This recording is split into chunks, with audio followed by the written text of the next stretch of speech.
Comme je l'ai dit la fois passée, eh bien, la définition de l'Apocalypse, eh bien, c'est un livre sacré, hein, qui a été écrit en grec et qui a été écrit après l'an 96, ça c'est certain. Ces trois éléments, ils sont garantis. Le reste, c'est parfois moins garanti. L'auteur n'est pas Jean l'évangéliste, on voit inscrit dans les évangiles généralement. L'auteur, parce que c'est impossible, il y a une date, un style et une date qui ne collent pas à la personnalité de Jean l'évangéliste. Vous avez ici la représentation dessinée de l'auteur de l'Apocalypse. Il s'agit, je l'ai dit, de Jean le presbytre, ou Jean le prêtre, c'est valable aussi, qui est représenté uniquement avec l'aigle. L'aigle qui se trouve là-bas tout au-dessus, hein, qui est l'animal inspirateur, qui est le signe du scorpion aussi, puisqu'on ne connaissait pas les scorpions au Moyen-Âge, c'était l'aigle. Hein. Le scorpion, c'est en dessous des tropiques, on n'allait pas jusque-là avec nos constellations. Donc, il s'agit de l'aigle qui représente Saint Jean. Mais ici, il s'agit, en l'occurrence, de Jean le presbytre, pour autant que l'auteur y ait pensé. Attention, c'est important, nous sommes en symbolique, on n'est pas en histoire. Nous changeons, nous avons vu l'histoire la fois dernière, maintenant nous passons dans la symbolique. Vous allez montrer ça à 99 personnes sur 100, ils vous diront, c'est Saint Jean l'évangéliste, avec l'évangile. Eh bien, pas du tout. Hein, moi, je peux prétendre qu'il s'agit de Jean le presbytre, hein, qui tient dans les mains l'Apocalypse. C'est un peu différent. Nous avons également parlé de l'autre personnage, qui lui est bien Saint Jean, pour la bonne raison qu'il tient comme attribut une coupe, hein, avec un breuvage empoisonné, puisque vous avez un petit serpent qui sort de la coupe. Donc ça représente en quelque sorte l'abus, dit-on dans la gnose, ça représente l'abus de la connaissance. Donc on en devient fou. Il y a un rapport direct avec les feuilles d'armoise, avec lesquelles on fait l'absinthe notamment. Ces feuilles d'armoise, ce breuvage se réfecte des feuilles d'armoise. C'est important, mais ce breuvage d'absinthe rend fou également.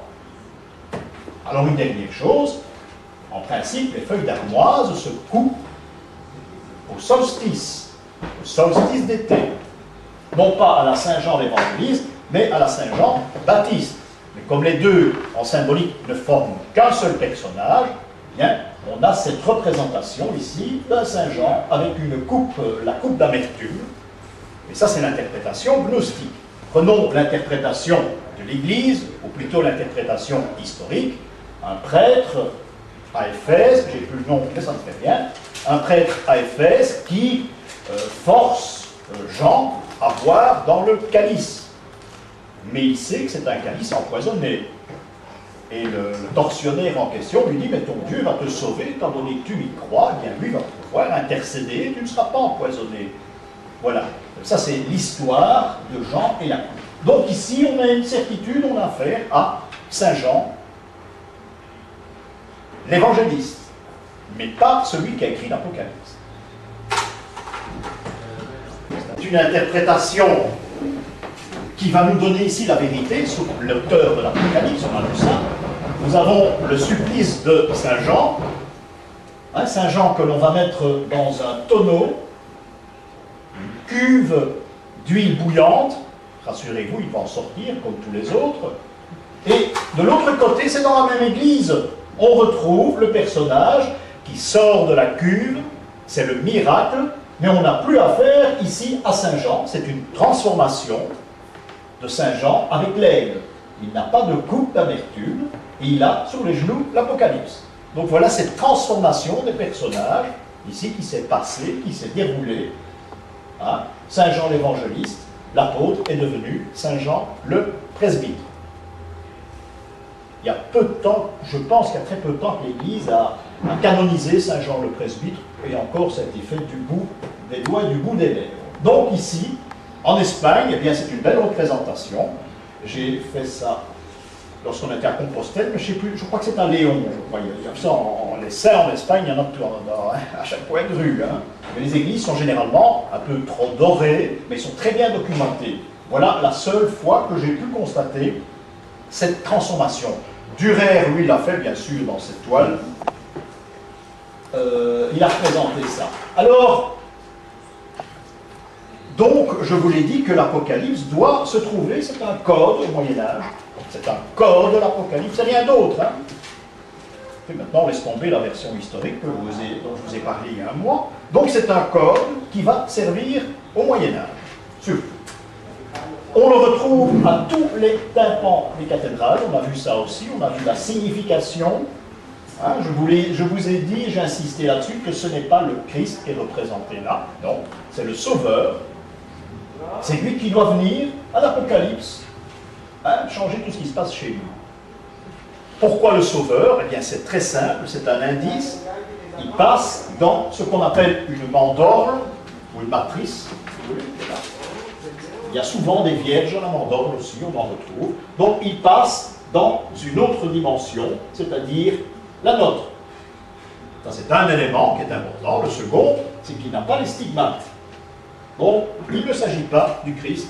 En symbolique, on est très, très, très précis. C'est aussi précis que les mathématiques. Hein, c'est un peu moins compliqué, mais c'est aussi précis. Donc, on a fait ici un personnage qui sort d'une dimension et qui arrive dans une autre. Donc, tous les tympans de cathédrale doivent obligatoirement présenter cette scène tirée de l'Apocalypse. Ce n'est pas Chartres.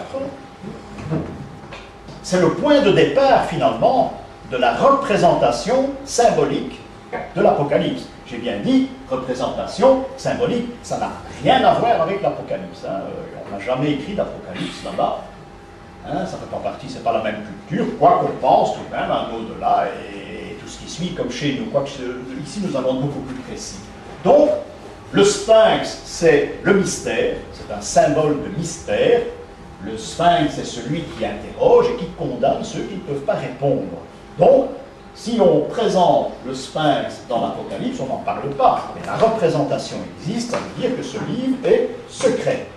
Il a été écrit seulement pour une poignée d'hommes. Du moins, cette poignée d'hommes va comprendre l'Apocalypse. Il y a une petite nuance tout de même. Pourquoi le sphinx? Eh bien, vous l'avez remarqué, et on va revenir en arrière ici. Voilà. Vous avez ce qu'on appelle les vifs, j'ai dit, ces animaux hein, qui entourent le Sauveur.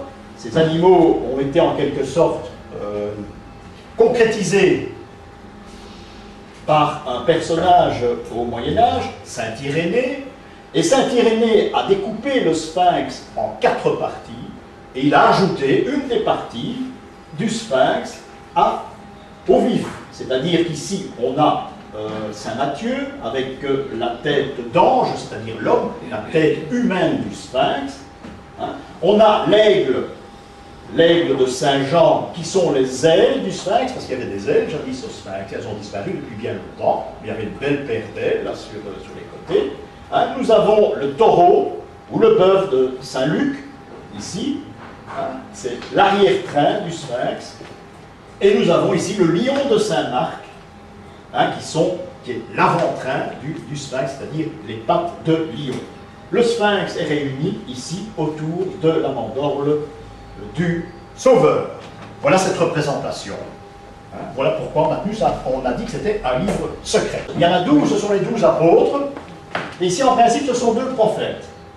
Vous reconnaissez le prophète, il tient un phylactère. Vous ne le voyez pas de là, je suis désolé. Hein, mais dans notre nouvelle salle, vous pouvez vous lever et venir tout près, ça c'est pas un problème. Il tient un phylactère, mais c'est un prophète. Ici, nous avons les 12 apôtres.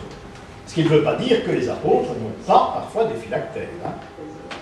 Hein, ça existe aussi. À combien ils sont là? 14. En principe, ils sont 12 et les 2 sur le coin, donc ça fait 14. C'est en fait 14 qui peut correspondre à la passion aussi. Il se peut que le sculpteur ait rajouté 2 personnages, non pas fictifs, mais qui ont leur importance, en voulant insister sur les stations de la croix, par exemple. C'est une possibilité.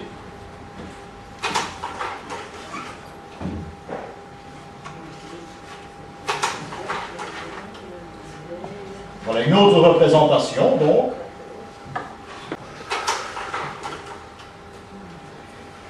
Regardez comme c'est curieux. Nous avons parlé, nous en reparlerons aujourd'hui parce que ça va introduire notre cours, nous avons parlé des différentes ères que nous avons vécues. Vous savez que nous avons quitté l'ère des poissons, en principe. Hein, nous avons quitté l'ère des poissons. Eh bien voilà, à cette époque, un homme, un curé dans une paroisse des côtés de Caen, je pense, j'ai découvert ça et j'en ai fait une photo parce que je trouvais ça très sympathique. C'est un bénitier, et lorsqu'on entrait dans l'église, eh bien vous prenez de l'eau bénite, vous signez, et vous avez deux poissons qui sont en train de batifoler dans l'eau du bénitier.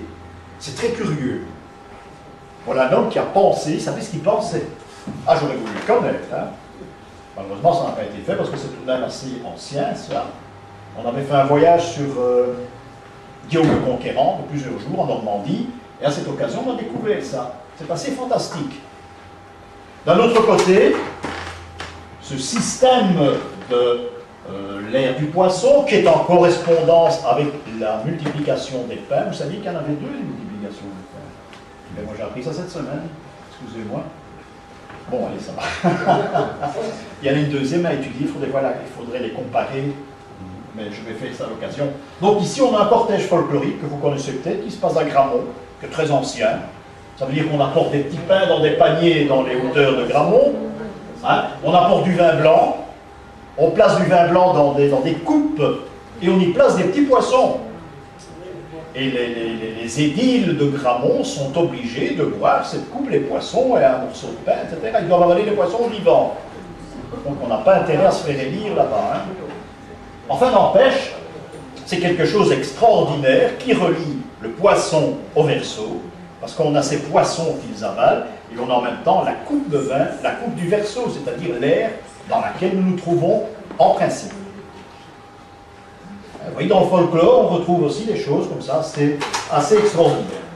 Donc nous avons vu, et je résume, que tous les 2000 ans, eh bien, on change d'ère. Ça veut dire qu'on change de constellation. Nous sommes dans l'ère du Verseau. Hein? Avant nous, nous avons vécu 2000 ans dans l'ère des poissons. Donc, cette ère des poissons, dans l'Église, eh bien, nous allons la retrouver partout. Et un élément intéressant, c'est qu'au moment où on s'est rendu compte de tout cela, c'est-à-dire un peu après l'an 1000, eh bien, on découvre que dans la symbolique romane, tous ces éléments, on va les retrouver. Regardez le Christ qui est là, eh bien, c'est un Christ comme on devait les représenter obligatoirement à l'époque romane, c'est-à-dire qu'il est emmailloté, et le bout se termine par une sorte de queue de poisson. Parce que lui symbolise l'ère des poissons, c'est-à-dire qu'il est né en l'an 1. Normalement, ça sera un autre problème, et l'ère commence à l'an 1 et se termine à l'an 2000. Et je passe quelques années, c'est 1994 ou 1995, je pense, mais l'important n'est pas là. Nous sommes donc dans l'ère du poisson. Ici, eh bien, il y a une représentation du bœuf qui n'est autre que le taureau dans le zodiaque, hein, qui est une ère de 2000 ans. L'ère du taureau a également pris 2000 ans. L'ère du taureau, eh bien, c'est au moment où les Juifs vont construire le veau d'or dans le désert avec Moïse. C'est là que commence cette ère du taureau, par exemple. Hein, donc c'est un point de repère historique. Et nous avons l'âne qui est le signe du cancer, pas chez nous, mais chez les Juifs. L'âne était le signe du cancer, ça veut dire qu'il a été adopté dans notre symbolique. Nous avons les bergers, je crois que ça c'est à Chartres, oui, nous avons les bergers qui sont à la crèche, qui eux représentent les 2000 ans avant le poisson. Ces 2000 ans correspondent à la doctrine judaïque, puisque l'ère du bélier, du mouton si vous voulez, eh bien, c'est ce que célèbre Moïse. Donc nous retrouvons encore cet important passage de 2000 en 2000 ans. Le dernier exemple, eh bien, ceci doit dater du XVIe siècle, je pense. Oui, peu de choses près. Vous avez une autre représentation, mais toujours emmaillotée. Et vous avez les deux personnages, qui sont Joseph et Marie, que l'on couple, hein, mais qu'on ne peut pas, pour des raisons de doctrine, on ne peut pas relier ces deux personnages. Il y a quelque chose de gênant, c'est logique. Vous verrez ça en alchimie aussi, il y a des personnages qu'on ne peut pas accoupler. Bon, ici, symboliquement, il représente la constellation des Gémeaux. Donc, on a ici un tableau, la crèche, vous connaissez à Noël, qui n'est absolument pas religieux, d'ailleurs on en parle nulle part dans les évangiles. Nous avons la présence de la crèche, mais qui nous démontre l'histoire de l'humanité, à travers ces constellations. Tous les 2000 ans aussi, je vous l'ai dit, on change de représentation divine. Mais il y a une chose mystérieuse que personne ne peut expliquer, c'est que cette représentation religieuse est la même dans tous les pays du monde. C'est-à-dire que quand il y a le bœuf, le veau d'or, eh bien on aura la vache à pique en Égypte, par exemple. Et on a une vache sacrée dans les Indes. Tout ça fonctionne en même temps. Pourquoi on n'en sait absolument rien? C'est un des grands mystères de l'humanité. Personne ne vous en parle. Vous en avez probablement jamais parlé. Rarement une conférence, certainement pas un cours, parce qu'il n'y a pas de réponse. C'est la même chose pour les constellations. Pourquoi un jour une région du monde trouve des constellations, les illustre, les prend comme symbole, tout ça vient, on n'en sait absolument rien. Ça se perd dans la nuit des temps, il y en a qui disent sur les Babyloniens, les Égyptiens, etc. Hein, mais je crois que finalement on en sait absolument. Alors on a finalement cette représentation à la crèche, cette dernière, qui est le roi mage. Il n'y en a qu'un, mais il y en a encore deux derrière. Parfois il y en a quatre, hein, je vous montrerai ça un jour. C'est très rare, c'est très important. On a cette représentation du roi mage qui présente une coupe, hein, ici, dans la sculpture, qui est donc l'ère, la dernière du monde avant l'Apocalypse, c'est-à-dire la coupe du Verseau, l'ère du Verseau. D'où ce changement de baptême. On baptisait par immersion, d'abord avant l'an 1000, et après l'an 1000, c'est l'infusion, on baptise en versant sur la tête du bébé, en attendant le monde futur, la fin du monde. C'est la raison pour laquelle on construit des cathédrales. Hein. On a prévu à l'an 1000 que la fin du monde serait pour l'an 2000. Une cathédrale doit tenir 1000 ans. Il y en a qui s'effritent déjà sérieusement. Hein. Donc ça c'est le but, c'est la règle du jeu. Alors parlons de Chartres, si vous le voulez bien. Non, passons d'abord au dessin que vous avez devant vous. Bon, on ne va vraiment pas s'attarder avec ce dessin. Hein. Je vous ai dit que en 12 toiles, je crois, oui, en 12 toiles, ce ne sont pas des toiles, c'est muriné. Dürer va représenter les différentes étapes de l'Apocalypse. Vous en avez une devant vous, qui est la dernière, je pense, hein, qui est peut-être la plus importante. Je ne vous ferai pas un cours sur cette planche, hein, mais je vous ferai un cours entier dans 2 ans, probablement, sur une des planches de l'Apocalypse. Parce qu'il y a énormément de choses à dire qu'on va à peine élaborer maintenant. Alors, vous remarquez au-dessus, l'Apocalypse n'est qu'une suite de symboles, il n'y a que ça. Il n'y a que des symboles. Nous avons une symbolique des nombres qui fonctionne tout le temps. Regardez, vous avez les anges au-dessus, hein, qui sont au nombre de 7. On parle de 144 000, on parle de 12 000 également. Ces anges vont sonner de la trompette. Et vous voyez en même temps, regardez, c'est vraiment la fin du monde. Hein. Regardez bien dans les détails. Hein, vous avez la tempête, vous avez une mer de sang et les navires qui sombrent. Ça, c'est un des grands éléments de ce qui nous attend, c'est-à-dire de l'Apocalypse dans l'ère du Verseau. Alors, regardez bien, je l'ai dit, Dürer est un prophète. On ne le prend jamais fort au sérieux. C'est un prophète. Ce sont ses visions de l'Apocalypse. Remarquez qu'il y a une île en plein milieu.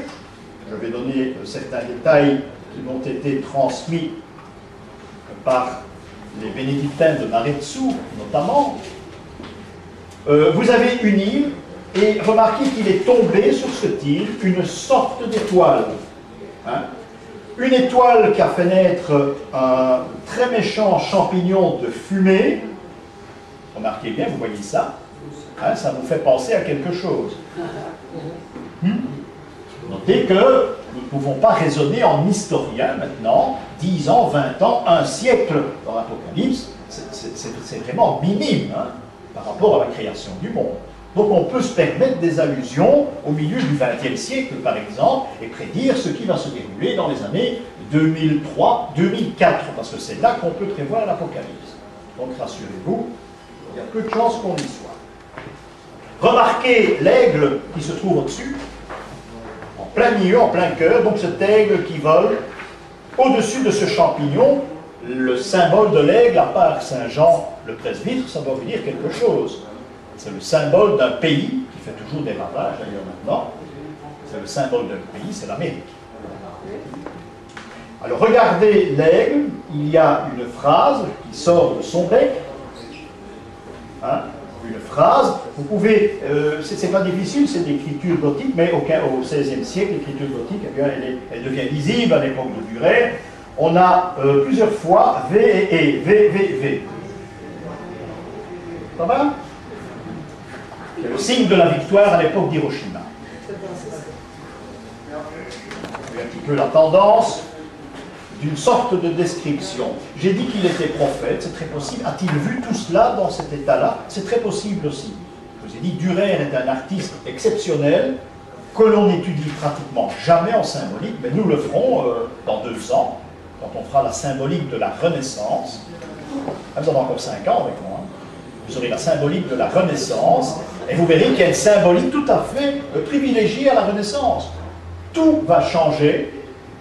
La symbolique va devenir secrète, uniquement elle va s'adresser aux grands initiés, et la symbolique de la Renaissance fonctionnera pratiquement uniquement avec des lettres et des chiffres. Donc dans le tableau que vous avez devant vous, il faut chercher des lettres, il faut chercher des chiffres. Et faire une étude dans ce sens-là. C'est tout à fait autre chose, ça n'a plus rien à voir, je pense dans ce cas-ci, avec l'Apocalypse de Dürer. La fin du monde, c'est décrit par les astronomes depuis l'an 1000, et je dirais même, je ne vais pas exagérer, depuis l'époque néolithique, ça ne m'étonnerait pas du tout, je ne peux pas l'affirmer, ces gens-là n'écrivaient pas, hein, mais je suis persuadé, rien ne nous empêche de croire que les néolithiques, eh bien, avaient déjà prévu, ils connaissaient les constellations, c'est un fait, mais ils avaient prévu ce grand cataclysme, c'est très possible. Donc, en prenant la constellation de Thésée dans le ciel, il y a une étoile, qui est une étoile qui est très dangereuse, qui s'appelle l'étoile Eta. L'étoile Eta, eh bien, au moment où l'étoile Eta sera dans le plein nord, ça il faut retenir, dans le plein nord, eh bien, ce sera l'Apocalypse, destruction complète de la Terre. En principe.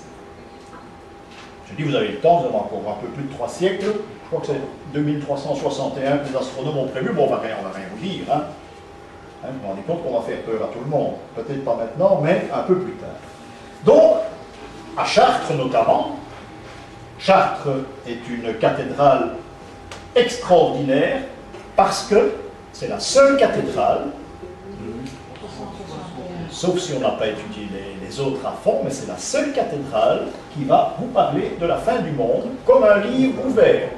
Il suffit de lire les statuts, et nous l'avons vu. Alors ce sont des savants qui ont parlé, qui ont écrit sur la fin du monde, des savants, dont le plus grand d'entre eux qui est Boèze. On lit très peu Boèze à l'heure actuelle, moi je crois qu'on le trouve encore, mais c'est un très grand mathématicien, un personnage extraordinaire de la Grèce antique, et lui déjà avait fait des calculs. Il pouvait calculer l'Apocalypse, il pouvait calculer la fin du monde avec des données très précises. Et si à Chartres, Chartres est la capitale, j'allais dire, de l'Apocalypse, oui, c'est pas tout à fait faux. Ce jugement dernier qui est représenté également à Chartres, ce basculement de la Terre, parce que l'Apocalypse est un basculement de la Terre, c'est pas plus difficile, hein. La Terre va à quelques degrés, bon, comme au déluge. Hein, bon, il y a une poignée d'hommes qui ont été sauvés, surtout les animaux au déluge. C'est curieux ça qu'on calcule, enfin, soit. Donc, à la cathédrale de Chartres, on rencontrera des personnages, des savants. C'est la seule cathédrale au monde où il y a une pléiade. Hein, il y a 6, 7 savants qui sont présentés. Platon est représenté aussi, c'était vraiment pas très religieux, cela. Hein, bien qu'à Chartres qu'on trouve cela. Ce qui prouve qu'ici, on a fait des calculs. On a fait des calculs précis qui vont annoncer le cataclysme, c'est-à-dire la fin du monde. Pourquoi Chartres? Eh bien parce qu'à Chartres, on va rencontrer les 2 zodiaques. Généralement, dans toutes les cathédrales, il y en a un. Le plus souvent, c'est l'ensemble des constellations qui est représenté avec les travaux. C'est-à-dire, si vous présentez la constellation du Lion, par exemple, au mois d'août, eh bien, on vous parlera, il y aura un petit personnage qui fait les moissons. S'il y a une représentation du Verseau, eh bien, ça correspondra automatiquement au vin. Seulement, il faut voir les régions, parce que dans le milieu de la France, on fait du vin à une certaine époque, et en Alsace, on fait à une autre époque. Donc, il y aura des différences dans certaines cathédrales. Alors ici, on a ce qu'on appelle le zodiaque tropical. Tropical, c'est-à-dire qu'on a la représentation des signes du zodiaque et un travail. Vous voyez, la Vierge, etc. Ce sont les signes du zodiaque, mais qui sont représentés chaque fois avec un homme qui travaille. On a le Scorpion là. Non, c'est pas le Scorpion, c'est le Cancer. On a le Cancer là. Et tout autour, vous avez cette représentation. On a également un autre zodiaque, mais qui lui est un peu plus caché. Il se trouve, oui, la cathédrale est dirigée vers le nord. Nous verrons pourquoi tout à l'heure. Hein? Ici, ce zodiaque, en quelque sorte, c'est ce qu'on appelle le zodiaque sidéral. Ça veut dire qu'ici, on a la représentation des différentes ères de 2000 en 2000 ans. Donc on a le Verseau, hein, on a les Poissons, on a le Bélier, on a l'ensemble des signes du zodiaque, une autre frise. L'un plus l'autre, ce sont des calculs, annoncent la fin du monde. Donc ici, c'est la seule cathédrale qui nous présente ces deux fresques, deux ensembles. Pourquoi? Eh bien parce qu'elle est calculée. C'est là que l'on calcule la date de la fin du monde. C'est à Chartres, nulle part ailleurs. Donc elle est complémentaire à tout ce qu'on a fait. Alors, bien sûr, il y a ce qu'on appelle le laboratoire de Chartres. Hein, c'est une excroissance dans le cœur de la cathédrale. C'est un laboratoire qui est dirigé vers le nord, puisque la cathédrale est dirigée vers le nord. Rappelez-vous, je vous ai dit que au moment où l'étoile Eta de la constellation de Thésée arrive en ligne droite sur le nord, et qu'on l'aperçoit dans ce laboratoire, hein, c'est la fin du monde. Et ça va se passer à la date fixée, un grand cataclysme. Il y a toujours un noyau de la civilisation qui va rester. Ce sont ceux qui ont la connaissance et qui vont transmettre la connaissance aux nouveaux venus. Oui, ça fait un petit peu intersidéral ici, mais c'est comme ça que ça se passe. Hein. Et ça a été décrit avec l'Arche de Noé. Il y a une poignée d'hommes seulement, mais il y en a même qui a créé toute une race. Hein. Pourquoi faire expérience de satellites, etc. dans le ciel? On vous dit que ce sont des scientifiques qui veulent apprendre beaucoup de choses. Tout à fait d'accord, l'un n'empêche pas l'autre. Mais on essaye de trouver des stations hors de la Terre pour nous préserver de ce cataclysme. C'est ça que ça sert. Hein. Du côté russe, on ne sait jamais ce qu'ils font là-bas. Du côté américain, mais ils ne font pas toujours très bien. Mais n'empêche, c'est à ça que ça sert. Ce sont des satellites pour envoyer des gens là-bas, hein, au moment où il y aura ce problème sur la Terre. Hein. Donc, un laboratoire dans le nord, et direction nord, et un laboratoire qui a été conçu par un personnage assez extraordinaire, qui est Jean de Salisbury. Jean de Salisbury, qui était le secrétaire de Thomas Becket, hein, c'est un Anglais, le nom le dit. Il est devenu évêque de Chartres également, et c'est lui qui a inventé les labyrinthes. Le premier labyrinthe était Chartres, il y en a eu d'autres ailleurs, hein, à formes différentes, mais c'est lui qui a créé le système. Labyrinthe qui a également, dont la symbolique est reliée à la fin du monde aussi, à l'Apocalypse, inévitablement. Mais tout cela est indiqué à l'aide de représentations de statues tout autour de la cathédrale. Il faut passer 15 jours de vacances là-bas, il faut aller, je ne l'ai jamais fait. Mais il faudrait le faire et examiner toutes les représentations. Alors avant d'arriver à Chartres, en ligne de mire avec ce laboratoire, eh bien vous avez un ensemble de mégalithes qui se trouve là. Mais cet ensemble de mégalithes a été placé, il y a des milliers d'années, exactement dans l'axe de la chapelle, ou plutôt, la chapelle a été placée exactement dans l'axe de ces mégalithes. Juste au nord. Juste au nord. C'est pour ça que je dis, rien ne nous empêche de croire, mais c'est peut-être l'aventure ici, que à l'époque de la construction de ces dolmens, ces gens étaient déjà au courant de ce qui allait se passer. Hein. C'était des grands... C'était pas des barbares. Hein. Les Huns étaient des barbares, pas ceux-là. Hein. Donc, rien ne nous empêche de croire qu'ils étaient au courant du problème et de la destruction du monde. On a placé là ces mégalithes, et si vous prenez, on ne peut plus y aller maintenant malheureusement, mais si vous allez dans le laboratoire de Chartres, avant on exposait le trésor, je ne sais pas, ils ont fermé leur porte maintenant, eh bien, dans la ligne de mire, vous avez ces dolmens. Alors j'enchaîne, ces dolmens se trouvent dans un village qui a été consacré à Saint-Pierre. Le village s'appelle Saint-Pierre, vous l'avez vu avec moi. Saint-Pierre, c'est celui que l'on place, c'est un saint de référence, un peu comme les bords Michelin, quoi. Saint-Pierre, on le place quand il y a des mégalithes intéressants. Si vous voyez un Saint-Pierre, il tient généralement sa tête en dessous du bras. Si vous avez un Saint-Pierre, il faut regarder où il y a des mégalithes. Il y en a inévitablement. Et de plus, ici à Chartres, on prétend que Saint-Pierre a été inhumé dans l'église. Il y a d'ailleurs un sarcophage que l'on fait passer pour le sarcophage de Saint-Pierre. Seulement, il n'y a pas que Saint-Pierre, il y a d'autres saints, il y a Saint-Nicaise notamment à Reims, qui tiennent également Saint-Denis, à Paris, qui tiennent leur tête en dessous du bras. Donc, règle générale, un saint qui se promène avec sa tête en dessous du bras, il a été martyrisé, Saint-Denis a été décapité à Montmartre, le monde des martyrs, Montmartre, et il est descendu jusqu'au village de Saint-Denis avec sa tête en dessous du bras, et il a déposé ça à cet endroit. À un endroit où il y avait des mégalithes. Ce sont donc des points de repère. Oui, l'Église a vous raconté, hein, c'est un grand croyant, on ne l'aimait pas, on lui a coupé la tête, et le miracle, il est descendu avec sa tête. Oui, non, ça c'est très bien, c'est une légende, c'est très beau, mais n'empêche, hein, cette signification symbolique, c'est ça qui est important. Ça c'est important. Ça c'est pour la représentation de Saint-Pierre, ou les autres saints, notamment, qui ont des... Hein, qui se baladent avec la tête en dessous du bras.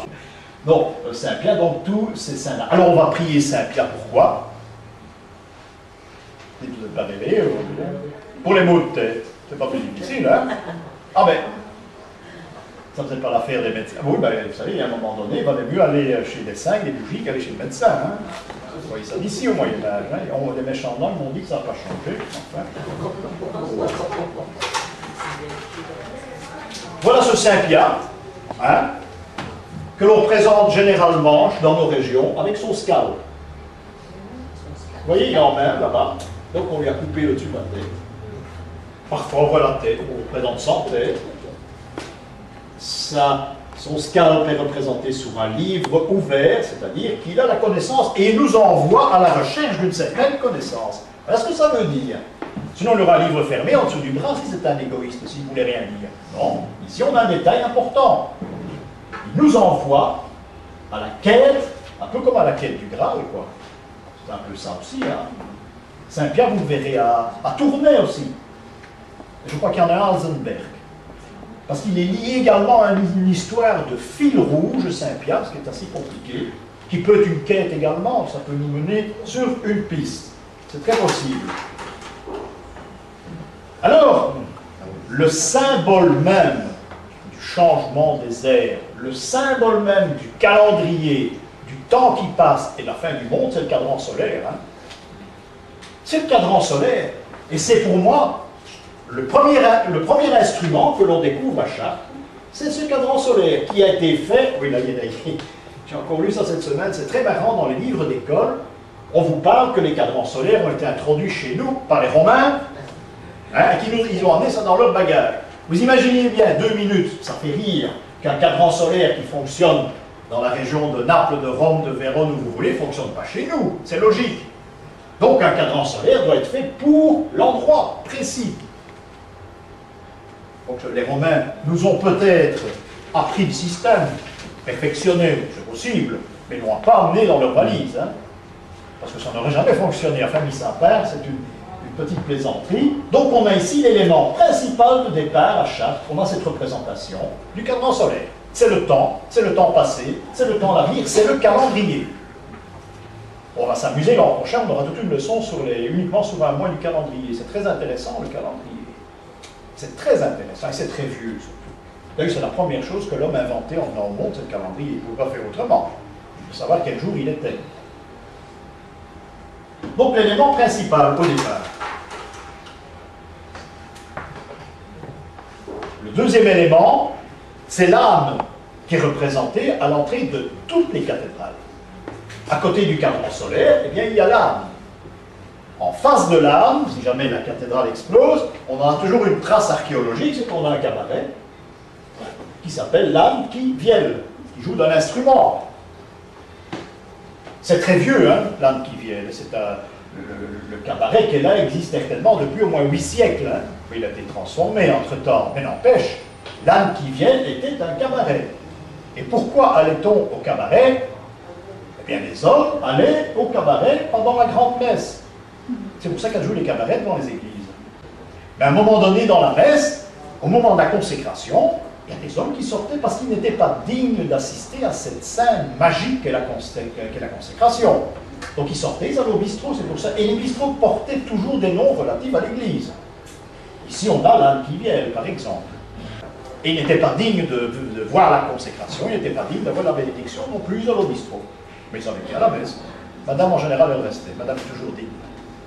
Alors on a un troisième personnage, ils se suivent, hein, pour ceux qui ont été à Chartres avec moi, c'est la truie. Mais il n'en reste plus rien de la truie, hein, par la queue anti-bouchon, même pas, et la tête qui a disparu. Mais la truie, elle avait un fil en main, c'est la truie qui file. Quand on présente une truie dans une cathédrale, elle a toujours un fil. Pourquoi ce fil? Eh bien, la truie donne le fil, c'est-à-dire le fil avec lequel on va s'y retrouver, le fil d'Ariane. Et pourquoi la truie qui file le fil d'Ariane? C'est parce qu'il y a un labyrinthe à l'intérieur. Un labyrinthe qui fait partie de l'Apocalypse. Hein? Ça va? Il y avait un cabaret, juste à côté, je crois qu'il existe encore, mais ça doit être un restaurant huppé maintenant, qui s'appelle La Truie qui file. Il y en a plusieurs en France, hein, devant l'église toujours. Donc c'était des rendez-vous, les hommes allaient là. C'était peut-être l'excuse, hein, je n'ai pas la connaissance, je n'ai pas le droit, je ne peux pas, et on va au cabaret, quoi, hein, pourquoi pas. Donc voilà ces trois éléments, le cadran solaire, l'âme et la truie qui file, c'est le destin. Alors, maintenant il ne va pas falloir commencer à bien chercher. Il y a un autre élément, c'est-à-dire qui doit concrétiser, qui doit symboliser plutôt les étoiles, puisque tout est dans le ciel, et c'est cette recherche de constellation qui va provoquer la fin du monde. Ce nord, cette étoile est là. On a la représentation d'un ange. Regardez, l'ange, il est là, avec les ailes. Hein? Cet ange, c'est une étoile, un ange. Ce n'est pas uniquement le messager, ça c'est son nom, hein, en grec. Hein, c'est le messager, l'ange. Mais ici, pas. C'est une étoile. Et pour symboliser l'étoile, on a présenté une roue. C'est également le temps qui tourne. L'ange sur la roue. Le temps qui passe, c'est le temps qui tourne, c'est comme le cadran solaire. Nous suivons ici une piste en quelque sorte. Hein. Nous faisons le tour de l'église. Remarquez ici, on doit symboliser une seconde fois cette roue. Vous avez l'ange. Vous baissez les yeux, vous avez une statue de Saint Georges. Saint Georges a à ses pieds également une roue, mais c'est la roue du supplice. C'est le supplice de Saint Georges. Donc ici, on a des éléments symboliques qui nous permettent de calculer le temps et vérifier le ciel. D'étudier le ciel. Un petit peu plus loin, et ça, c'est ma version personnelle, on peut en discuter. Personnellement, le secret de Chartres, il est là. On a parlé des vitraux, hein, on a parlé d'Apocalypse, hein, fatalement, qui a écrit ce beau livre. Là. On en avait parlé, c'est Charpentier. Non, c'est pas Charpentier. Oui, c'est Charpentier. Et qui parle de l'Apocalypse, c'est le seul, hein, je pense. Je vais essayer de trouver ce livre.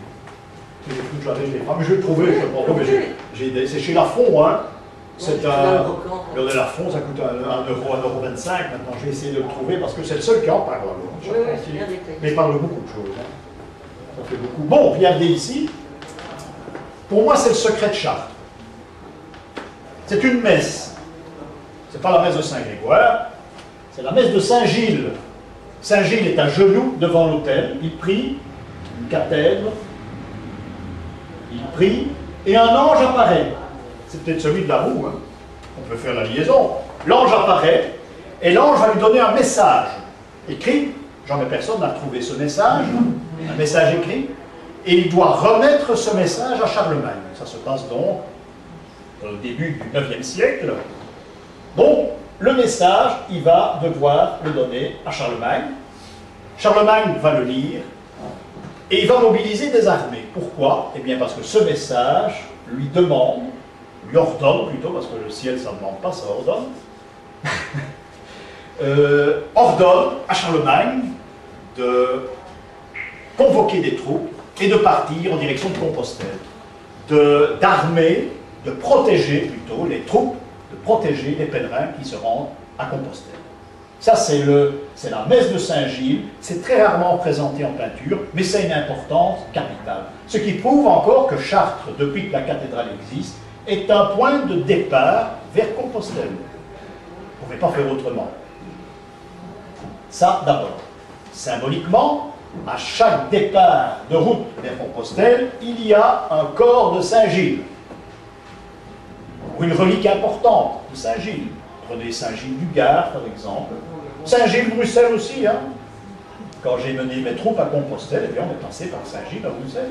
C'est-à-dire, Bruxelles, les Flamands pouvaient passer par Bruxelles fatalement, les Hollandais aussi, en principe, même parfois les Anglais. Hein. Ils traversaient Bruxelles, ils se reposaient chez nous, et le lendemain, ils quittaient la capitale. Hein, ils quittaient par le premier village, est le village de Saint-Gilles.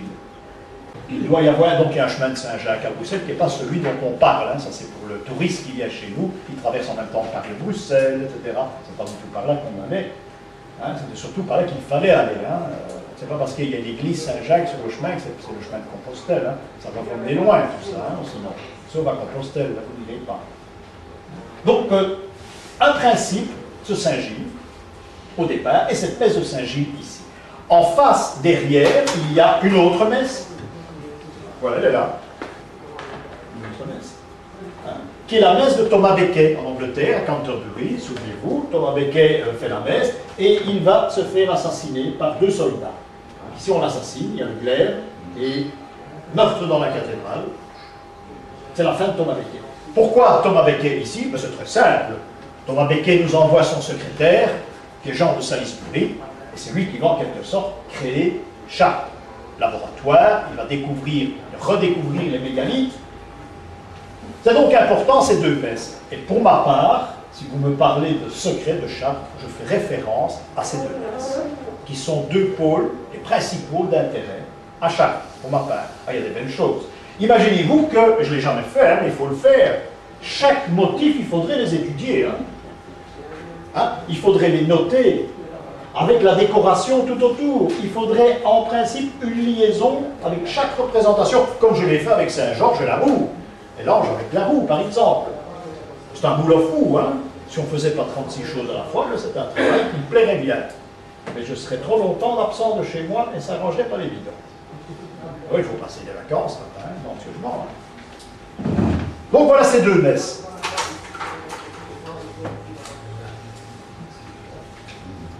À proximité de ces dolmens, il y a un petit couvent, comment il s'appelle encore, Josaphat, c'est ça, le couvent de Josaphat, un tout petit couvent qui a été reconstruit, un couvent de l'époque romane, où on a inhumé Jean de Salisbury. Un très beau tombeau, qui devait être magnifique avec un beau gisant, mais il reste peu de choses, malheureusement. Mais là, il a été inhumé. Donc son souhait n'était pas de se faire inhumer dans la cathédrale comme on le fait habituellement, c'était tout de même un peu plus régulier, non, il est allé dans un petit monastère où je pense qu'il aura fini ses jours.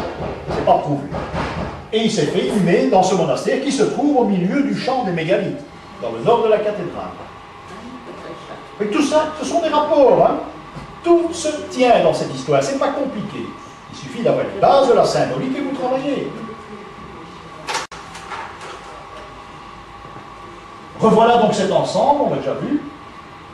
Donc, ce secret, ce sont les 2 messes, surtout. Et ici, nous avons la mandorle, dont je vous ai parlé déjà tout à l'heure. Lorsque vous allez dans l'église, vous faites le tour du déambulatoire, vous avez la représentation de... Une partie, c'est la vie de la Vierge, l'autre partie, c'est les miracles du Christ, et des paraboles également. Et il y a une chose extraordinaire, c'est que quand vous êtes au bout du déambulatoire, c'est-à-dire que c'est la dernière représentation face à l'observatoire, Nous avons ici un miracle du Christ, la guérison d'un aveugle. L'aveugle se lève, il se soutient à sa fille et il recouvre la vue. Mais si vous examinez les yeux de l'aveugle, ils sont exactement dans la tracée nord de la chapelle. C'est-à-dire nord-chapelle, chapelle direction mégalithe. C'est un instrument, c'est un élément plutôt, qui est très intéressant ici. Et quand on est sur place, la photo ne le rend pas. Quand on est sur place, c'est beaucoup plus visible. C'est probablement le flash qui rend ça. Mais ces yeux, vraiment, ça sort de ce tableau. Si vous regardez le tableau, vous ne pouvez pas faire autrement de regarder les yeux. Chose qu'on fait rarement lorsqu'on voit un aveugle, ou une représentation d'aveugle. Hein? Mais ici, on ne peut pas passer à côté. Donc, encore une fois, on insiste sur une vision, sur une prophétie, et surtout une prophétie qui va se dérouler, comme je l'ai dit tout à l'heure, au nord. Donc, unique à Chartres, seule cathédrale où on représente les deux zodiaques. Ici, nous avons les personnages qui vont être sauvés. En principe, il n'y en a pas beaucoup. Hein. C'est Abraham qui est représenté avec les trois élus. Les trois élus, on aura que trois sur la multitude, déjà pas mal. Hein. Les trois élus, vous le trouverez très souvent dans les cathédrales, hein, à l'extérieur, cette représentation, sur tous les tableaux, on en trouve, Abraham et les élus. Pour autant que ce soit Abraham, c'est la tradition qui veut que ce soit Abraham. Donc je vous la transmets comme on l'a déjà transmis. Eh bien, on a ici, tout commence avec l'âne et tout se termine ici avec l'âne, tout à fait sur le côté de la cathédrale, hein, le portique ouest. Tous les livres ont dit que c'est nord, mais c'est ouest. On ne tient plus compte, tout se perd, qu'elle est dirigée, on dit qu'elle est orientée vers le nord, donc automatiquement, nord là-bas, ici, on est à l'ouest, c'est le portique ouest. Hein, c'est important. Eh bien, l'âne, il est là, et c'est un prophète, puisque ce sont tous des prophètes ici. On a la représentation de Balaam, le prophète Balaam, avec son âne, vous savez, il a les pieds sur l'âne. L'âne ne se trouve pas à ses pieds. Nuance en symbolique. Hein. Il en veut à son âne parce qu'il va prophétiser la fin des Juifs, il est très méchant, et son âne stoppe sur la route en disant « je ne continue pas, je suis contre cette prophétie ». Je schématise très vite. Hein. C'est un sens gnostique beaucoup plus profond. Hein. Donc tout commence à l'âne et tout se termine avec l'âne. Donc on a fait le tour complet. Hein, vous avez commencé avec l'ange et sa roue, mais vous êtes totalement à l'opposé, ça se termine avec ce personnage. Voilà, vous avez fait à peu près le tour de Chartres dans les grandes lignes. Hein. Vous avez fait ça dans les grandes lignes. Donc, retenez bien l'étoile état d'une constellation bien précise. Elle doit être axée dans le nord de la cathédrale pour que ce soit la fin du monde. Donc 2003, certains ont dit 2260, 2270, je dis 2300 en général. N'empêche qu'avec Paul de Saint-Hilaire, j'ai fait en son temps, on s'est amusé à comparer plusieurs prophéties, et à une cinquantaine d'années près, la fin du monde est signalée de la même façon. C'est que lui aussi, la prophétie de Malachie, eh bien, on est en 2361, je crois, avec Malachie, celui qui a prédit les papes, normalement dans l'avant-dernier, ici, si tout se passe bien. Donc cette prophétie-là, bien, on tombe, on calcule avec une médiane qui se trouve au XVe siècle, non, 16e siècle, une médiane au XVIe siècle, qui parle des papes depuis l'an 66, hein, depuis la mort de Pierre. Hein, et tous ces papes-là, jusqu'à la médiane, il faut rajouter le même nombre d'années, on a la fin du monde. C'est un calcul à faire et on tombe à peu près de la même façon. Il y a d'autres prophéties. Une petite parenthèse, on verra les prophéties pas maintenant, mais plus tard. Il y a encore des prophètes, hein, c'est pas depuis l'Ancien Testament qu'il y a encore des prophètes, il y en a eu après, l'Église les reconnaît. Hein. Bon, Nostradamus n'a jamais été canonisé, mais on peut le considérer d'une certaine façon comme étant un prophète. Vous, je sais bien, tout le monde ne sera pas d'accord avec cela, mais d'une certaine façon, mais il n'a pas été canonisé, donc on peut le considérer. Écoutez, il a quand même été enterré dans une église, hein, il n'a pas été excommunié. Hein. La crèche est une représentation des ères du monde. Le cancer, qui est l'âne, en l'occurrence, ici, le cancer, eh bien, en principe, ce serait la naissance de l'homme. Et c'est la raison pour laquelle l'âne, en symbolique, est une sorte de vénération, à la limite. C'était le symbole de la tribu d'Issacar. Il y avait 12 tribus. Issacar avec comme ils avaient chacun leur fanion, hein, on dirait le logo maintenant. Eh bien, pour la tribu d'Isaacar, c'était l'âne. L'âne est considéré comme un animal vénérable, c'est l'animal qui n'a pas la connaissance, mais qui, en s'appliquant, peut avoir la connaissance. Et c'est pour ça qu'il a des grandes oreilles, d'ailleurs. Et en classe, on a fait le système oreille d'âne aux enfants, on voit bien ce que ça veut dire. Hein. Ça veut dire qu'il sait, mais il ne veut pas. Voilà une représentation, ici également, de l'Apocalypse, qui est une fresque également ancienne, du Moyen-Âge. Et vous savez que l'Église n'affirme jamais que Jean a écrit l'Apocalypse. Il sera classé dans les gens, etc. Il y a une chose, et c'est un prêtre qui m'a expliqué ça, un lettré, hein, qui m'a expliqué ça, c'est que le style est totalement différent de l'Évangile selon Saint Jean et de l'Apocalypse. On ne sait pas se tromper. C'est comme si on lit Siménon et Alain Decaux. On ne sait pas se tromper.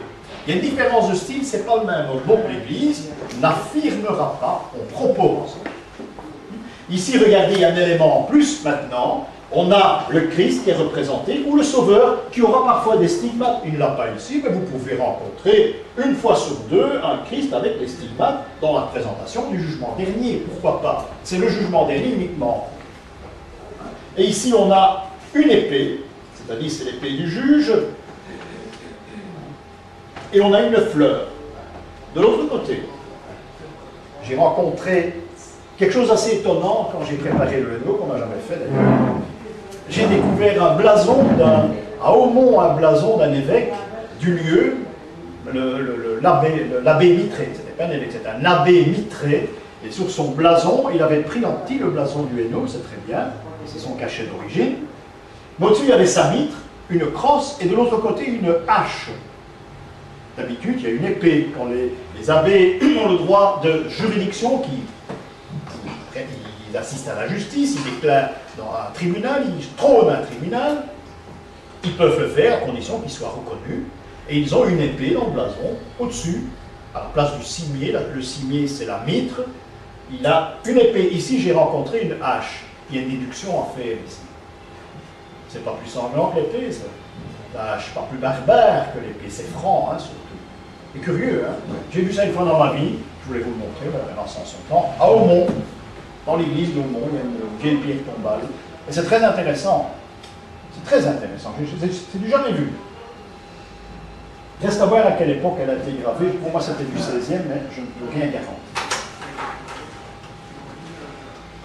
Vous allez dire que ce soit Jean le presbytre ou Jean l'évangéliste ou encore le baptiste, admettons, si ça pouvait coller, ça n'a aucune importance lorsqu'on est confronté à la symbolique. À la symbolique peut-être bien, mais lorsqu'on est confronté à l'Apocalypse et à son étude. Hein, on l'a écrit.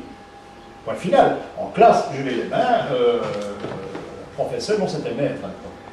Hein, comment se fait-il que l'Apocalypse, bon, l'Apocalypse, c'est Saint Jean, mais est-ce bien lui qui écrit l'Apocalypse? Parce que moi, je me compliquais la vie à l'époque. Hein. Est-ce bien lui qui, on ne pourrait pas dire que, etc. J'ai ramassé un savon au canon. Hein. Ça n'a pas été facile pour sortir du truc. Hein. Pourquoi? Parce qu'on ne disait rien. Pour eux, ça n'avait pas d'importance. Et on comprend l'Église. Ils ne sont pas là pour faire l'histoire. Donc pour eux, l'Apocalypse est un livre sacré, hein, mais que ce soit un des deux ou un des trois, même un quatrième dans le coup, pourquoi pas, il y a bien parfois 4 hommages. Hein. Donc, l'Église ne prend pas position, ce n'est pas tel personnage qui écrit, non, mais le livre existe. Et c'est ça l'important. Voilà une représentation de Saint Jean, également, Saint Jean, qui, en principe, devrait être Jean le presbytre. Il n'a pas la coupe, hein, il a... Si vous voulez une représentation, attention, parce que là maintenant je vais un petit peu plus loin, une de Saint Jean le presbytre, il sera toujours un berbe également, sauf un ensemble de tapisseries qui se trouve à Angers. Angers, oui, il y a un ensemble de tapisseries d'Apocalypse qui sont très belles d'ailleurs, au musée d'Angers. Et là, Saint Jean, l'évangile, Saint Jean le presbytre est barbu. Donc là, on s'y perd un petit peu. Dans ces représentations, on peut représenter soit l'un, soit l'autre. Mais Saint Jean, l'évangéliste, doit toujours être un berbe. Ça, c'est la condition. Là, on ne peut pas faire d'erreur. Si on a une représentation de Saint Jean, il a une barbe, c'est pas lui. Par contre, Saint Jean-Baptiste, c'est le contraire.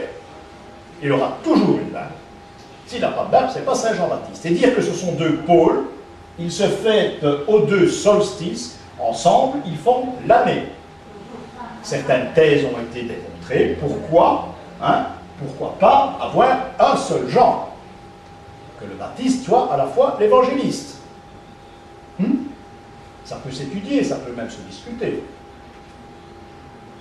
Certains ont avancé que c'était Jean le presbytre qui était à la dernière scène. Je l'ai lu, et on essaye de démontrer cela aussi. On l'appelait Jean le gentil, le presbytre. Quand on voit une représentation de Saint Jean, la dernière scène, on peut pas être plus gentil. C'est peut-être un détail.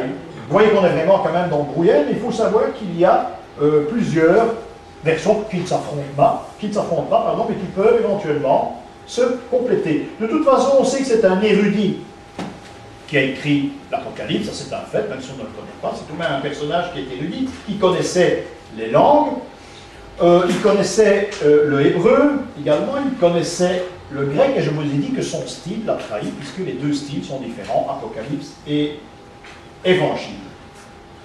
Donc il a été écrit en Asie mineure. Cette belle représentation d'un autre jugement dernier, où on a uniquement les trompettes, ça annonce ce qui va se passer. Ça veut dire qu'en principe, ça doit faire partie, je dis en principe, je ne l'ai pas vu, ça doit faire partie d'autres éléments. Vous savez que la fin du monde se déroule en 14 phases, et la 15e, c'est l'arrivée du Sauveur. On les reverra tout à l'heure, sans les décrire pour ma fois passée, parce que ça fait beaucoup de temps. On a donc cette fin du monde, où on a la représentation, vous voyez tous ces personnages qui sortent des tombeaux, c'est assez impressionnant. Et c'était placé dans les églises pour prévenir, pour aller dire doucement, il faut vivre convenablement, voilà ce qui vous attend. C'était ça, c'est un truc cucugnon, vous avez vu ça? Ça peut être la même chose. Donc c'est ce qui va vous arriver. C'est une très belle fresque, je crois. C'est à Vérone ou à Venise. Tu dis que c'est à Venise. Mais le Sauveur n'est pas encore là, il y a deux trompettes. Ça a été fait à la fin du Moyen-Âge, au XVe siècle vraisemblablement. Il y a une certaine symbolique que l'on ne trouve plus. Donc c'est un avertissement. La symbolique n'est pas présente. Il y a 2 ans, il devrait y en avoir 7. S'il y en a 3, je serais déjà content. Mais pas du tout, ils sont 2. Il y en a d'autres, des petits, qui annoncent le 18e ici, ces petits enfants gentils, qui annoncent déjà le 18e. Mais ça reste très beau. Le texte a été élaboré d'une littérature prophétique qui existait déjà. Et cette littérature prophétique a été écrite par Daniel. Daniel qui a rédigé une Apocalypse également. Et celui qui a écrit l'Apocalypse courant, donc Saint Jean le presbytre, ce serait en principe approprier certains morceaux de texte, certaines prophéties de Daniel. Ce n'est donc pas une invention. Vous savez, dans l'Ancien Testament, des prophètes, il y en avait pas mal. On a beaucoup écrit de prophéties aussi. Donc il fallait récupérer et il fallait traduire tout cela en hébreu, en grec, pour la bonne raison que l'Apocalypse, le système, a toujours existé.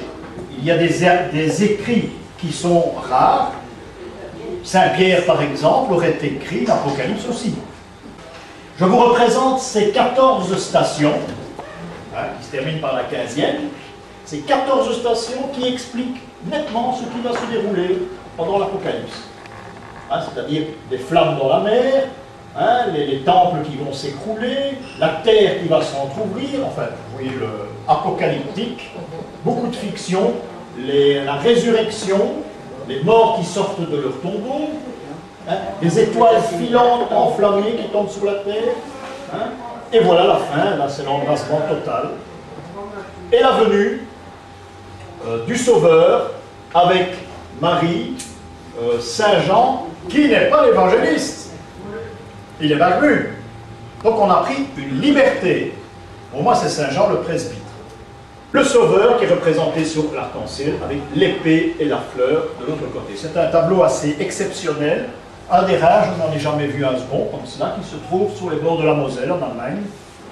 Où ça? À Oberfesel. C'est pas tout près, on s'est déplacé en car spécialement pour aller voir ça.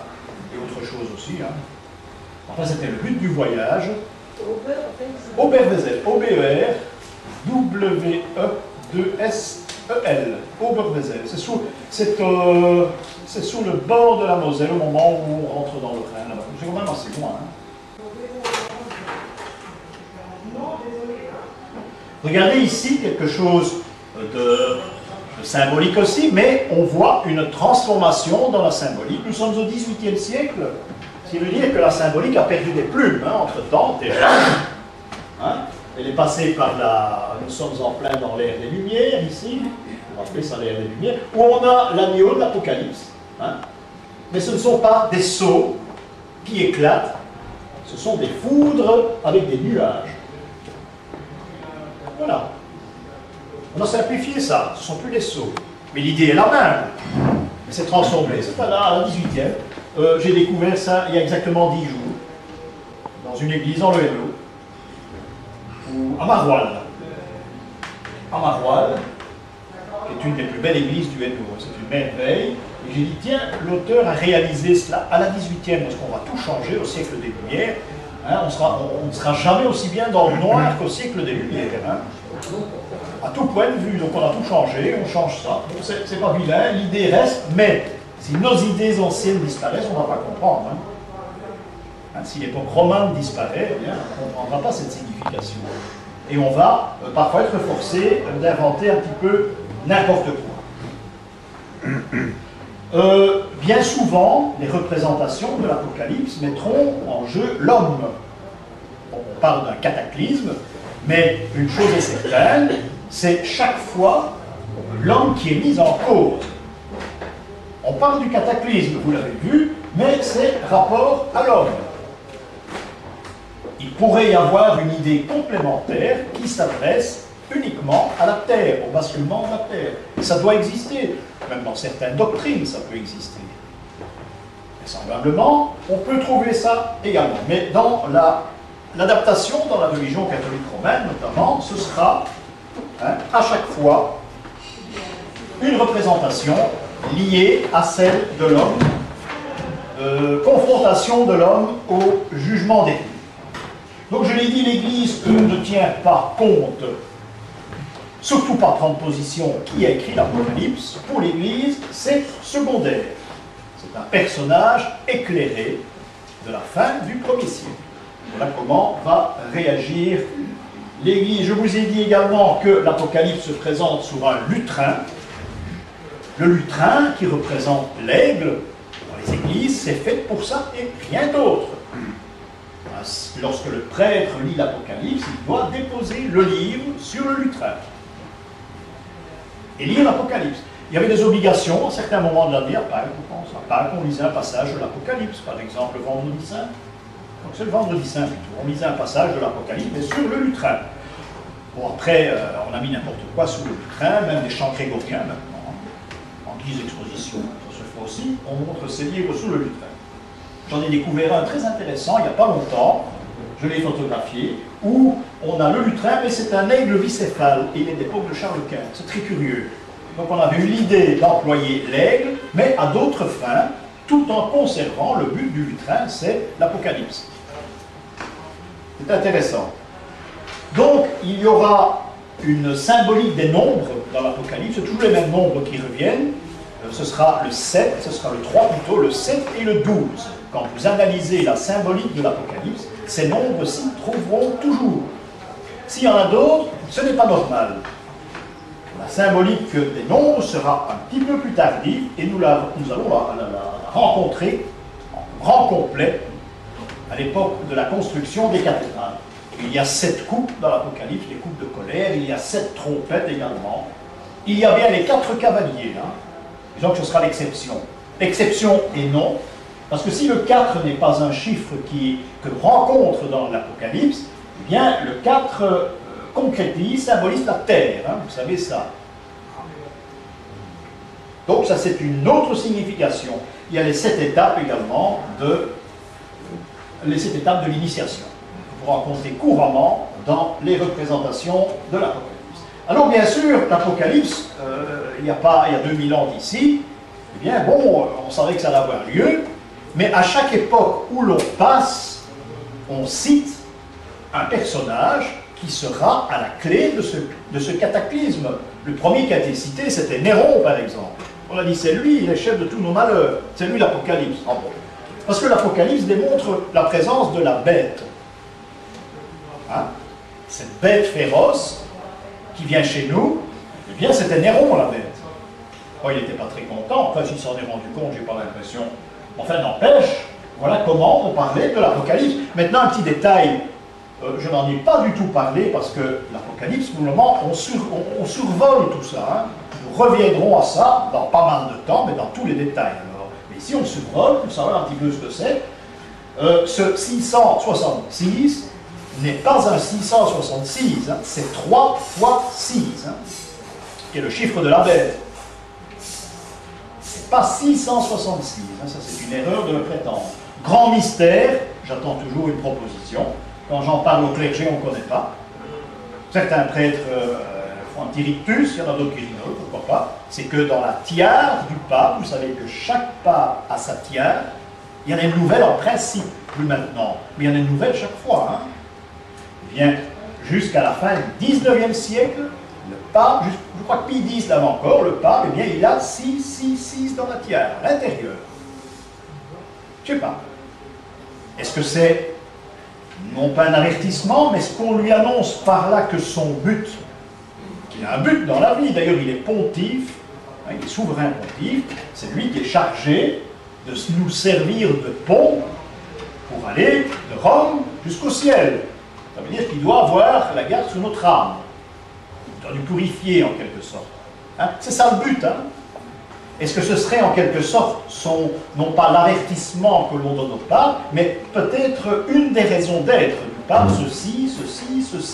Je n'ai pas la réponse à cette question. Jamais personne n'a pu me répondre. D'ailleurs, le 6 est devenu diabolique pour cela. Hein, parce que celui qui se croit initié peut avoir le 7 moins 1, ça fait 6, mais le 6, c'est diabolique, c'est celui qui s'est trompé, qui a fait ce qu'il ne fallait pas. Ça peut prendre de l'amplitude, hein. Mais voilà un peu ce que ça représente. Le diable, il a 3 doigts à chaque patte, donc ça fait 6. Hein. Revoilà cette représentation d'Abraham, dit-on, dans la tradition. Hein.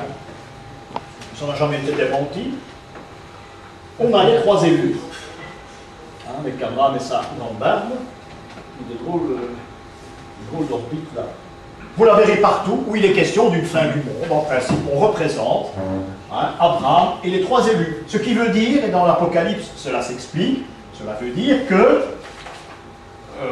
dans la multitude d'hommes sur la terre, il y en a 3 seulement qui seront sauvés. Jean dit autre chose. Jean dit que si l'on considère le sable de la mer comme étant l'humanité, seulement une poignée sera sauvée. La symbolique veut 4, c'est la terre, c'est tout ce qui a rapport à la terre. Le 4, c'est le carré, entre autres. Hein. Ce sont les 4 races, le carré, les 4 continents. C'est pour symbolique, même s'il y en a 26 continents par la suite. Les astres, c'est la même chose, il y a 7 planètes. Mais il y en a qui vont dire, ah oui, mais il y en a une 8e et une 9e, mais d'accord, mais on ne voyait que 7 planètes à cette époque. Et en symbolique, il ne faut pas dire, il y en avait 8, mais on n'en voit que 7. Ah non, ce sera 7, ça ne sera rien d'autre. Et jusqu'à l'époque, les Celtes travaillaient comme cela aussi, on verra dans un an l'écriture celte. Non, au mois de janvier, déjà on commence, signe par signe, hein, c'est passionnant, mais on ne fait que ce que l'on voit. Surtout qu'on étudie là un calendrier, j'anticipe un peu, dans un peuple qui n'a pas d'écriture. Ils ne savaient pas écrire, les Celtes, hein, ils n'avaient pas d'écriture, ces gens-là. Donc ils nous ont transmis que par la voie orale, et des écrivains qui ont écrit sur eux. Mais ils ne savaient pas écrire, les Celtes. Et pourtant, quelle civilisation, hein. Ils nous ont tout donné, ce ne sont pas les Romains, ils sont venus chez nous, hein, qui nous ont donné. Ils nous ont rien apporté, les Romains. Oui, ils ont enduit les pierres sur les routes, etc. Ça, oui. Mais ils nous ont rien apporté, nos civilisations. Hein. Bon, je parlais de Néron, Domitien, qui était le grand tortionnaire des chrétiens, au début des chrétiennes, c'était aussi l'Apocalypse à un moment donné. Hein. Et alors, un que je vous cite du bout des lèvres, maintenant on peut y aller ici, on a un bon public, c'est Mahomet. Hein. C'était l'Apocalypse. Hein. Alors on a craint, on a dit, bon, mais c'est maintenant, c'est pour... Par la suite, pas au 7e siècle, hein, par la suite, après l'an 1000, autour de l'an 1000, à l'époque des croisades, et après, au 7e siècle, on ne savait pas ici qui était Mahomet, vous imaginez, on ne savait pas ce que c'était qu'un arabe au 7e siècle. Hein. Poitiers, vous oubliez ça. Hein. Les arabes en Espagne, vous oubliez ça aussi. Hein. Ah ben oui, mais Poitiers, on s'est battu contre beaucoup de monde, on ne leur a pas demandé la carte d'identité, mais c'était tout sauf des arabes, c'est des gens qui venaient d'Afrique du Nord. Hein. Ah oui, c'était des musulmans, ah oui, mais ce n'étaient pas des arabes. Ça, c'est important. Des gens qui viennent, des Maures, des Sarrasins, tous ces gens-là. Mais il n'y a jamais eu d'arabes à Poitiers. Hein. Des musulmans. Et nous, quand on est allé dans les croisades, nous étions des francs. Comme les tribus franques, alors 1000, les gens qui nous ont vus, ceux qui ont écrit sur les croisades, les gens qui sont venus de chez nous, là-bas, eh bien c'était des francs. Et on attendait les francs, hein, parce qu'ils en avaient jusque-là. Hein. On attendait les francs, et les francs étaient les bienvenus. On ne s'est pas tapé dessus au début. Hein. Mais l'islam a été considéré, donc ce qui veut dire que chacun, à une certaine époque, a donné une histoire de l'Apocalypse, une interprétation, disons, parfois un peu personnelle. Mais ça restait toujours dire la venue d'une ère nouvelle, une nouvelle église, etc. etc. C'est très beau, hein. Ça va peut-être se passer. Hein. Les Mormons, je ne sais pas, mais il y en a, hein, il y en a. Mais ça va peut-être se passer cette perfection, hein, étant donné qu'il faut calculer dans la prophétie. Une prophétie, il ne faut pas la prendre à la lettre. Une prophétie, ça se vérifie toujours quand ça a lieu. Généralement, l'Apocalypse, ça ne sera pas facile. Bon.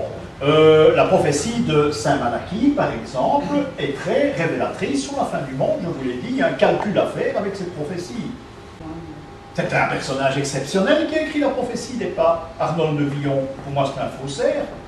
On peut dire que c'est un personnage exceptionnel, parce qu'il a prédit des choses qu'on ne peut pas expliquer, qui se sont réalisées, un peu comme Nostradamus. Hein. C'est très curieux.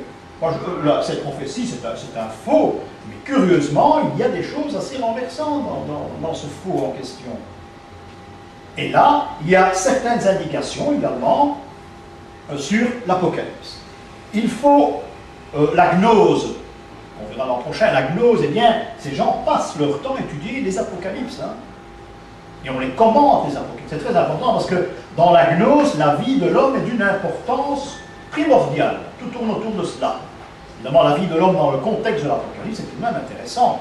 Mais avant d'étudier cela, il faut une connaissance approfondie de tous les symboles, parce que tout n'est que symbole dans l'Apocalypse. Il n'y a pas d'histoire, il ne faut rien chercher, ni de la légende, ce sont des symboles, les uns à côté des autres. Le Grimm en question, c'est un homme fabuleux, mais on voit Grimm dans les livres La Bibliothèque Rose, les petites filles, mais il n'y a pas que ça. Hein. Ce sont des personnages extraordinaires, hein. Des gens qui ont étudié l'Apocalypse, qui ont essayé de faire passer des messages par des contes. Entre autres, vous savez, la Belle au bois dormant, on fera ça une matinée, on l'étudiait complètement, hein, mais il y a des signes extraordinaires, symboliques extraordinaires, aussi bien que dans Tristan et Isolde, par exemple, où on n'a pas l'auteur. Mais c'est exactement la même chose. Hein. Il y a une symbolique extraordinaire, et ça s'appelle la mythologie française. C'est le nom qu'on a donné pour la diversifier, la mythologie hein, antique, celle que nous connaissons, la grecque et la romaine. Donc l'Apocalypse est en quelque sorte la connaissance du devenir de la Terre. Je crois qu'on peut limiter ça, cette explication, ne pas tellement parler de jugement dernier, non, dans les études scientifiques, c'est une étude de ce qui va se passer dans le monde. Alors il y a ce problème de réincarnation. Hein? Ça c'est un problème qui est très épineux aussi. On ne peut pas prendre position parce que des églises qui ont une doctrine très louable, très intéressante, vont vous parler d'une réincarnation d'une façon épouvantable, on se rend pourvu que ça n'arrive pas. Hein. Pourtant, il ne parle pas d'Apocalypse, absolument pas. Alors, y a-t-il une réincarnation prévue dans l'Église catholique romaine? Eh bien, je réponds oui. À l'origine. À l'origine. Alors, pourquoi l'Église ne parle plus de réincarnation? On a fait pression sur un pape qui était le successeur, comment il s'appelait encore, au concile de Nicée, celui juste après, ça n'a pas d'importance, c'est un pape, 666. Le pape en question a fait pression parce que Constantin, qui n'a jamais été chrétien, Constantin qui était mitriaque, a été forcé d'autoriser la liberté du culte.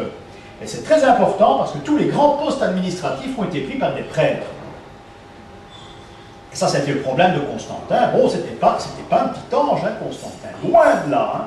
Donc il a autorisé une liberté, mais lui ne s'est jamais fait baptiser. Seulement l'Église a dit c'est un bienfaiteur de l'humanité, puisqu'il a autorisé le culte. Le culte est devenu libre en 313, et 10 000 ans. Le culte est devenu libre. Donc c'est un bienfaiteur de l'Église. On va le canoniser, on canonisait tout à cette époque-là. Pourquoi? Il y a une raison aussi. Il y avait 365 jours dans l'année. Il fallait en trouver. 4 fois 365, il fallait. Il fallait 4 saints par jour. Hein. Pourquoi? Parce qu'il y a des contrées hein, où on ne va pas prier Saint-Honoré pour la pâtisserie, par exemple, ce sera un autre. Hein, ça n'a aucun sens. Hein. Mais il y a des contrées où ce sera Saint-Honoré. Et il y a une messe de la Saint-Honoré qui doit se dire dans les paroisses où on honore Saint-Honoré à une date bien précise, tout ça est calculé. L'Église, c'est le calendrier. Hein?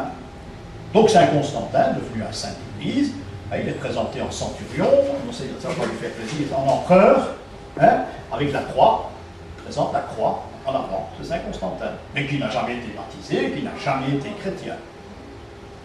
Seulement on lui doit la liberté du culte.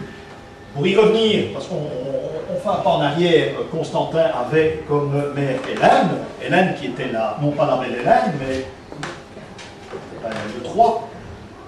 Hélène est une ancienne prostituée, hein, une ancienne prostituée juive, qui suivait les troupes. Eh bien, bon, Hélène suivait le troupeau, suivait les soldats, et Constantin l'a regardé dans les yeux un jour, ben bon, son mari, qui était Constance Chlore, pardon, son futur mari, l'empereur, et Constantin est comme ça. Mais Hélène aurait, tout à fait légendé, aurait découvert les 3 croix au Golgotha, il y a eu un nouveau miracle. Tout ça, c'était pour la mettre en valeur par référence au fils qui avait libéré le culte. Hein? Et Sainte Hélène a interdit, elle a fait pression sur son fils, interdit que l'on parle de réincarnation à l'Église. Je ne crois pas qu'elle a très bien compris. On a dit tu es une âme, c'est très bien, mais si tu pêches un petit peu, tu vas te transformer dans tes vieux jours en petit animal. Tu peux devenir un petit cochon ou un petit scorpion. Elle veut absolument être transformée en cochon et en scorpion, et elle a dit on va abolir tout cela. Et c'est depuis ce moment-là qu'on ne parle plus de réincarnation. À l'Église, il y a même eu des interdictions très méchantes. Et c'est pour ça que des hérésies auront lieu. Il y en a beaucoup, je ne vais pas les citer, et notamment les cathares, par exemple, qui, eux, vont croire dans la réincarnation. C'est d'ailleurs leur but principal, c'est la réincarnation. Ça va? Les cathares, ils vont se faire tuer, ils vont se faire brûler tout seuls, on n'a pas été les chercher, il ne faut pas croire ça non plus. Ils sont descendus de la montagne. Hein. Je ne sais pas si vous avez déjà été à Montségur, mais je ne vois pas aucun soldat est armé pour aller là haut. Et attention, maintenant c'est aménagé. Hein. Je ne peux pas croire ça. Mais il est prouvé dans les contemporains, ont écrit que ces gens sont descendus dans la montagne en chantant. Ils se sont fait brûler, purement et simplement.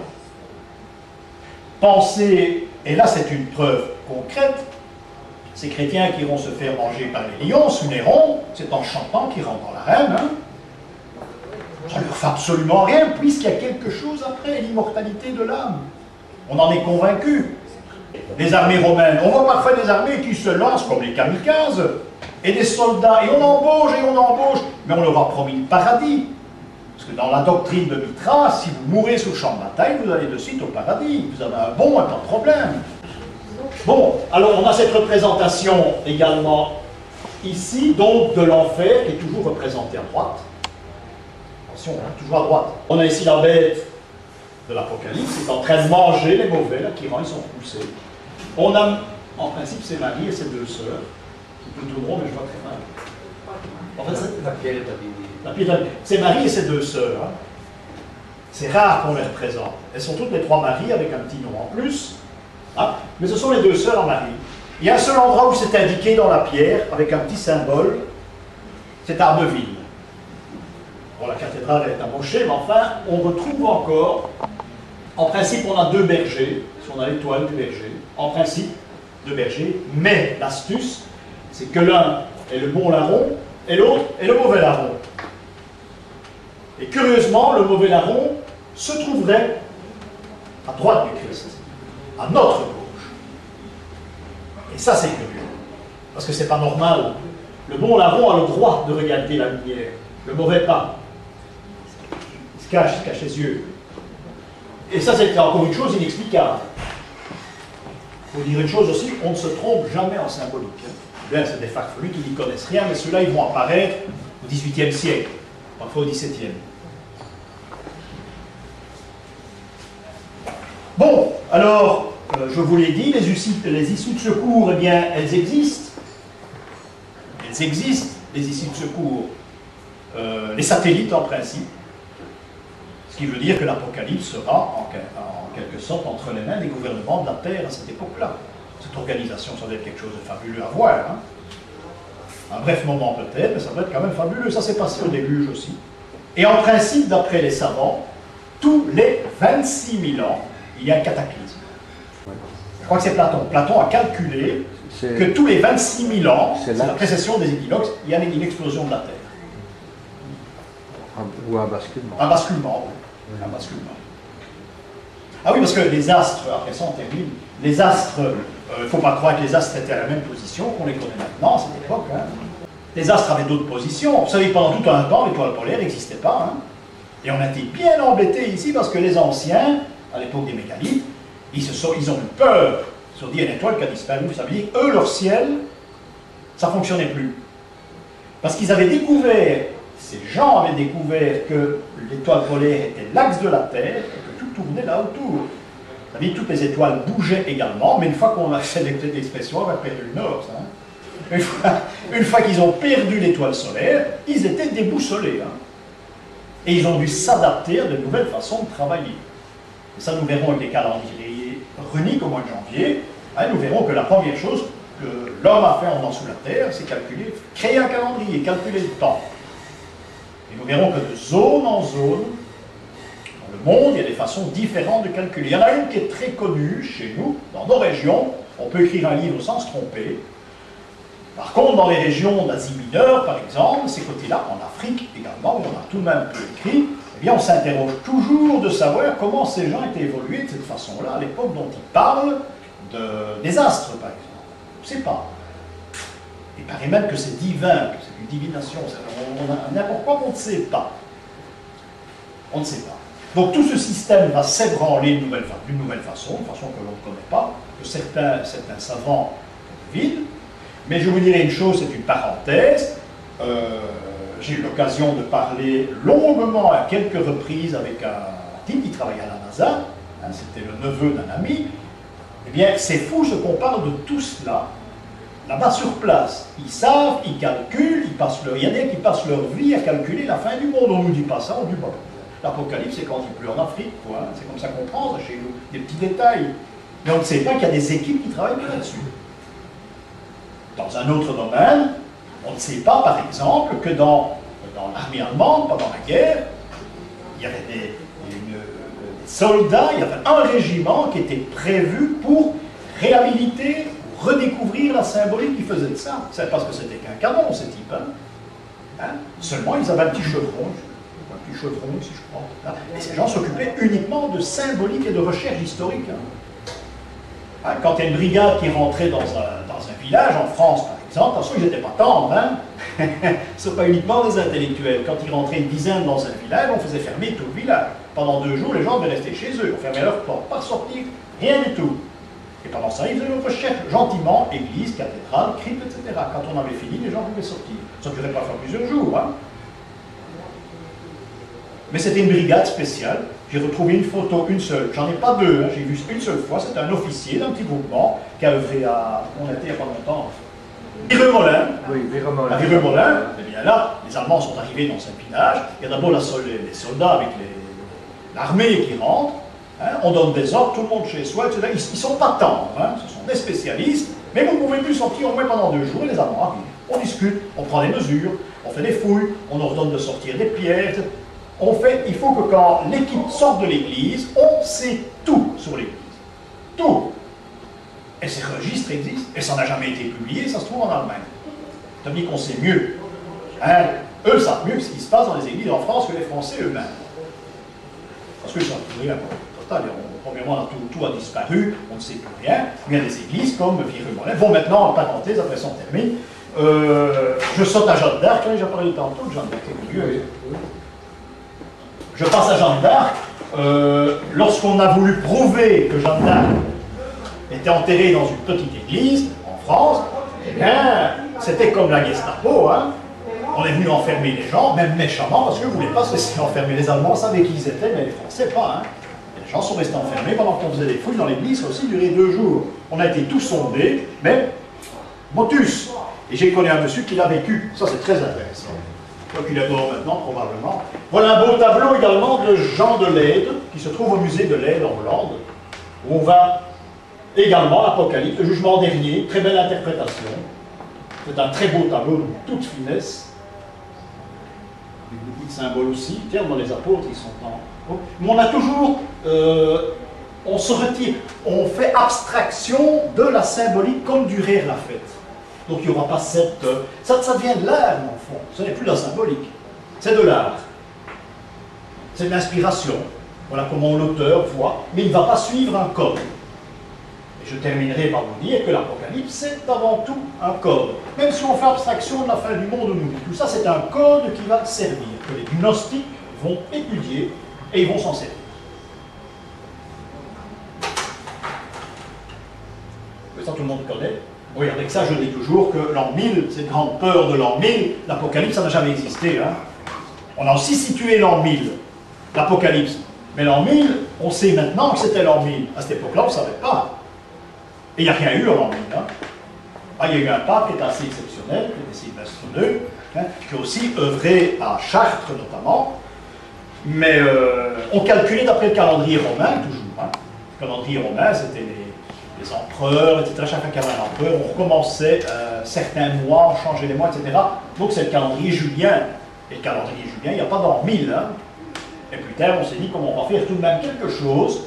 Hein. Une fin du monde a été prévue, la grande terreur, les gens ont eu peur à l'an 1000, mais c'est fou, ils ne savaient pas quoi c'était l'an 1000, on l'a su qu'au XVIe siècle. Là, au moment du rétablissement du calendrier par le pape Grégoire XIII, 1582, un jeudi. C'est peut-être avant aussi. Donc, il y a ce calendrier qui a été réformé complètement. Hein, et ce calendrier, on a découvert que l'an 1000, c'était à ce moment-là. Et on a affirmé que c'était l'an 1000, mais on a vérifié, c'est vraiment rien passé à l'an 1000. Et donc, c'est une fable qu'a surtout pris corps au 19e, et la preuve, c'est une gravure de Doré. Et lui, dans le domaine, il s'y connaissait. Hein, dans la terreur, il s'y connaissait. Donc, une grande peur qui aurait été décidée. C'est ça que nous avons un calendrier hein, qui a été un peu faussé depuis le calendrier julien jusqu'en 1582. Les calculs savants ont fait que le pape a dit tiens, demain on n'est pas le 3, on est le 13, ou quelque chose comme ça, on n'est pas le 3, on est le 13. Hein, et 10 jours ont disparu. On était payé à la journée, hein. On n'y a pas payé au mois malheureusement. Hein, mais 10 jours ont disparu, on a avancé 10 jours dans le calendrier. Ce qui fait que jusqu'à la révolution russe, les Russes avaient toujours, et ils l'ont encore toujours, parce que ils l'ont encore toujours.